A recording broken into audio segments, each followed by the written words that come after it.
saya dari SMP swasta dari Lurah School. Saya kali ini ingin wawancara mengenai dilema etika bersama Ibu, dan saya ini termasuk guru penggerak angkatan 10 Ibu.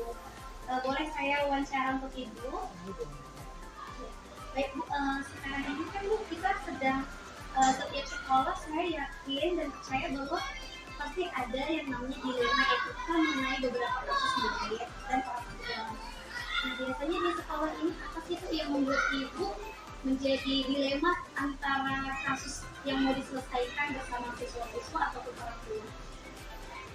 Itu dari sudut pandang guru atau kepala sekolah? Kepala sekolah. Kalau di sini pada umumnya kasus dilema orang tua itu anak-anak itu belum mematuhi kepala sekolah.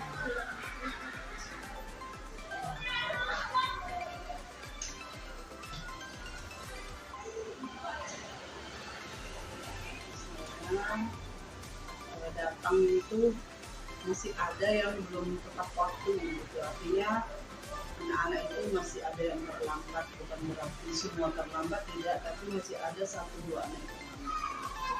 Dan itu masih ada 1-2 anak yang belum menggunakan pakaian seragam lengkap, misalnya simbolnya, namanya, dasinya, itu pasti kalau kita razia setiap hari itu ada 1-2 anak. Lalu kita, kalau kita kaitkan dengan orang tua kan pasti kita berkoordinasi dengan orang tua gitu. Nah, ketika anak itu dalam 1-2 kali ketika masuk terjaring dari guru piketnya, kita pastikan berkoordinasi dengan orang tuanya. Pertama kita lakukan dengan menggunakan WA, karena kan kita ada grup WA. Jadi di situ kita japri mohon izin bahwasanya anak ayah bunda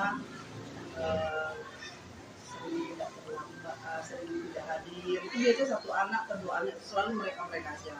Nah, Orangnya yang sama berarti? Iya, selalu terjadi orang nama. Nah, jadi kita itu tidak langsung memarahi atau memvonis anak itu salah gitu, tidak. Tapi kita carilah terbelakang daripada anak tersebut dengan meminta data. Data yang pertama itu dari anak itu sendiri, kenapa terlambat, kenapa kok setiap saat tidak mematuhi peraturan gitu. Lalu data yang kedua, kita minta konfirmasi dari orang tua, apa benar data yang diberikan anak itu ini apa namanya, benar enggak, atau anak itu yang bohong atau orang tua yang bohong gitu. Nah, ketika pada permasalahan itu sudah selesai, saya dicukupkan sampai di situ gitu, ketika anak itu sudah berubah. Jadi kalau misalnya ada permasalahannya, saya minta tolong kepada orang tua, tolonglah sama-sama kita berkolaborasi gitu, untuk sama menjaga anak-anak ini untuk tidak terlambat atau menjadi. Nah, tapi kalau ketika ada level yang udah seperti itu juga anak masih juga belum tidak ada perubahan, maka saya mengambil surat panggilan SPO ya? Iya, itu ketika ada level yang tidak bisa diubah lagi lah. Iya, sudah tidak bisa diubah lagi. Maka kita melakukan seperti itu. Kita panggil si orang tua tadi, diundang beserta anaknya, tapi kita tidak melakukan sesuatu yang menjatuhkan harga diri si orang tua. Itu biasanya di ruangan saya. Kalau kita sekolah penggerak itu kita melakukan coaching. Apa permasalahannya, kenapa anak itu terlambat. Nah, nanti ketika kita ketahui apa penyakitnya, maka kita kasih solusi obatnya. Jadi kita akhirnya di situ membuat suatu kesepakatan. Kalau memang anak bunda pengen sekolah di sini, ayo sama-sama kita mendidiknya. Saya di sekolah, ayah bunda di rumah. Jadi intinya berkolaborasi. Biasanya Bu, kalau kasus yang seperti ini tuh yang buat Ibu dilema itu apa gitu dari orang tua? Yang buat Ibu jadinya bingung, sekolah pengennya seperti ini, orang tua pengennya gimana gitu? Memang sih sejauh ini, karena kalau dulu pernah sih sebelum saya menjadi sekolah penggerak, saya banyak dilema. Tapi kalau saat sekarang ini, saya merasa udah saya selesaikan gitu. Jadi kalau dulu dilema saya ya begitu, kenapa ini bisa terjadi gitu. Saya dulu itu dilema marah atau gimana gitu kan, itu dulu jadi pada saat saya belum melaksanakan program sekolah penggerak, saya suka marah, kenapa kamu marah, kenapa kamu itu terjadi di tahun 2020. Kenapa kamu kok terlambat, kenapa, jadi seolah-olah kita ini sebagai powernya, guru sebagai powernya. Nah tapi seiring karena kita sebagai program sekolah penggerak, ternyata itu hal yang salah. Jadi menurut saya ya udah nggak menjadi suatu dilema untuk saat ini, karena sudah diselesaikan dengan yang saya katakan tadi, dan kita kunci dengan kesepakatan. Ada prosesnya berarti ya, makin kesini makin paham mengenai kasus siswa juga ya. Iya. Nah, lalu hal yang ibu anggap efektif untuk mengambil keputusan kasus peraturan tadi, berarti yang pertama kita kolaborasi dengan orang tua, pertama melalui WA, kemudian kita panggil siswanya, kemudian konfirmasi kepada orang tua, dan kalau udah level tinggi tadi SPO ya, kita undang dan kita bicara di ruangan tertentu biar tidak menjatuhkan orang tua. Iya, karena biasanya orang tua itu kalau kita marah-marah di depan orang lain itu dia kan malu gitu ya. Kita juga seperti itu. Iya benar. Jadi saya lebih ke coaching. Kemudian Bu, hal yang selama ini menjadi tantangan ibu dalam mengambil keputusan itu apa? Ya, setelah kita mengambil satu kesepakatan itu, kadang-kadang orang tua itu nggak mematuhi juga. Itu tantangan saya. Ada yang tidak terima, dia pasti terima gitu. Kalau saya udah katakan ayah bunda mau kan disekolahkan di SD ini, karena pertama kami masuk sekolah itu kami udah membuat suatu kesepakatan dan sudah diberi materai 10.000 ya, itu kan udah kesepakatan apa-apa yang harus dia patuhi, terutama dari segi disiplin tadi gitu kan. Nah tapi tantangan saya itu pasti ada 1-2 anak. Kalau saya itu di sini adalah Polres Rombel ya, murid sekitar 450-an gitu, sekitar 1-10 anak itu pasti ada gitu. Dia tidak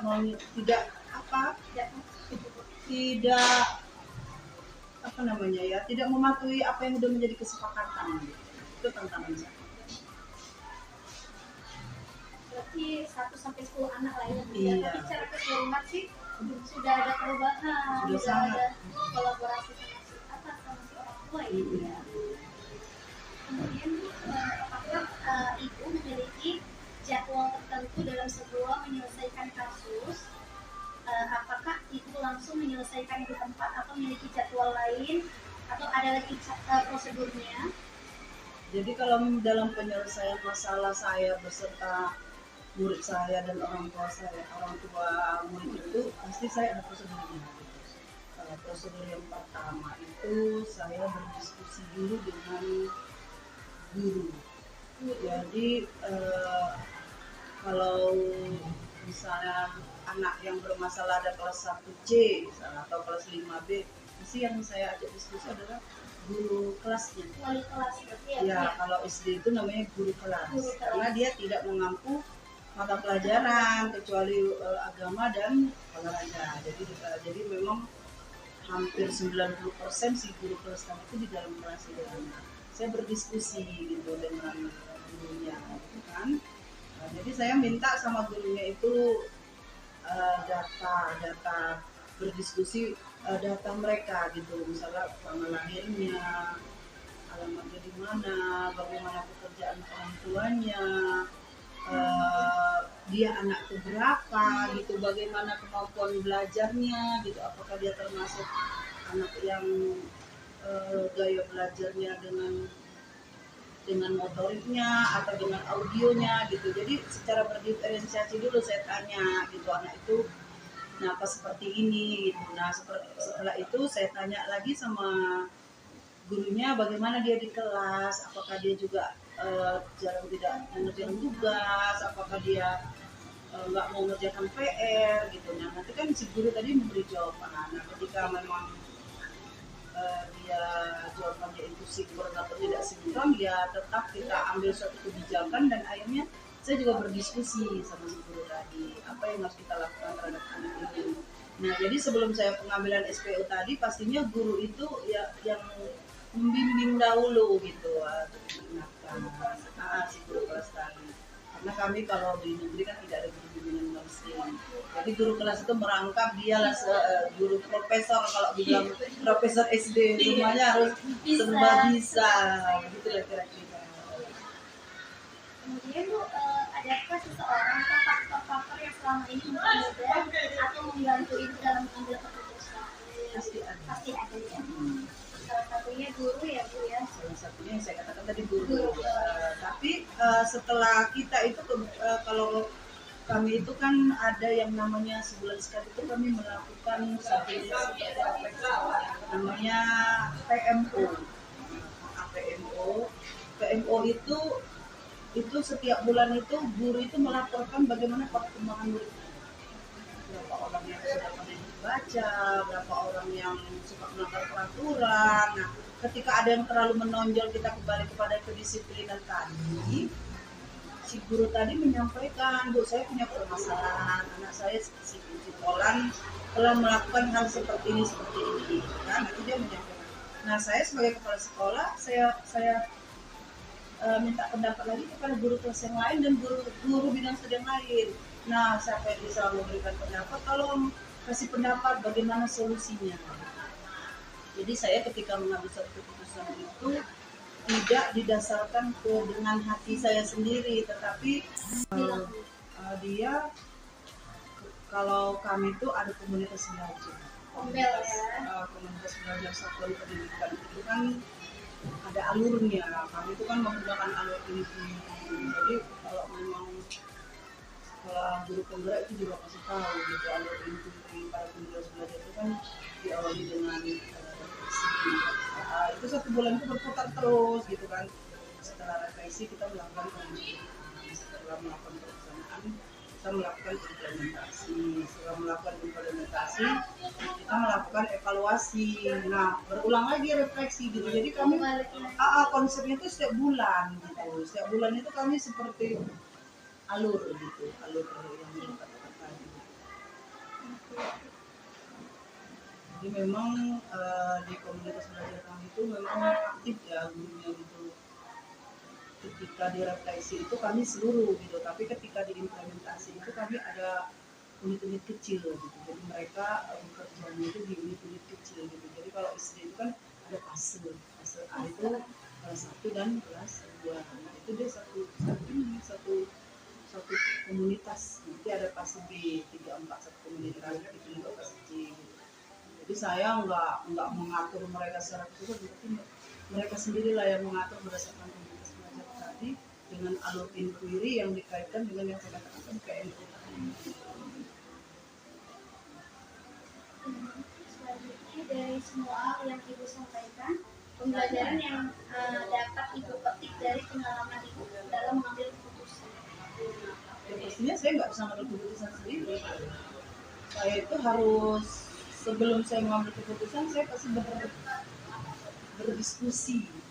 berdiskusi dengan tergantung permasalahannya. Kalau memang tadi permasalahan kepada memang harus melibatkan orang tua, harus melibatkan anak, harus melibatkan guru, ya kita juga kita lakukan gitu. Jadi apa masalahnya gitu. Kalau memang permasalahannya yang saya katakan tadi ya itu tadi melibatkan orang-orang tertentu yang ada kaitannya dengan pengambilan keputusan.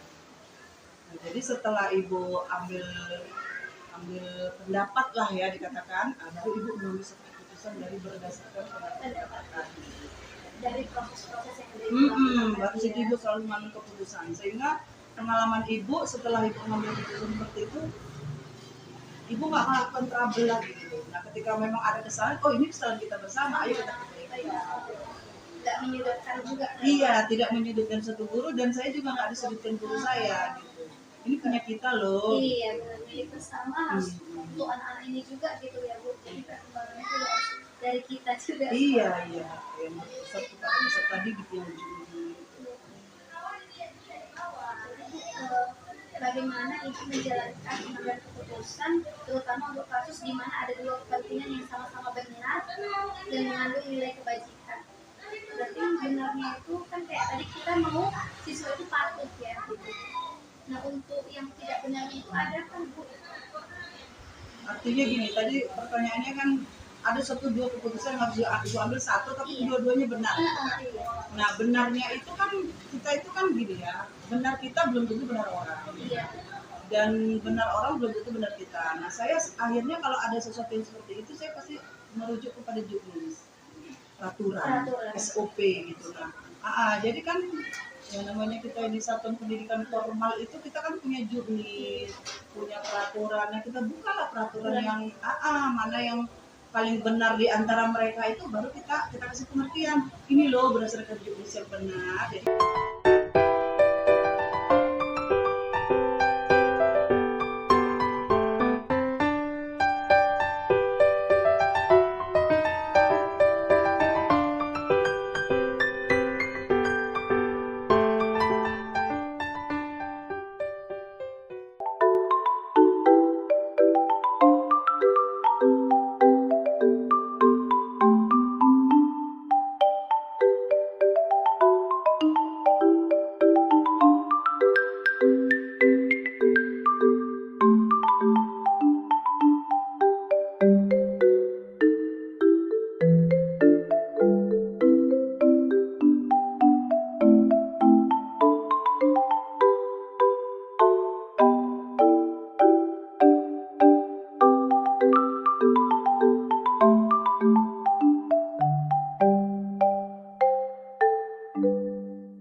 Thank you.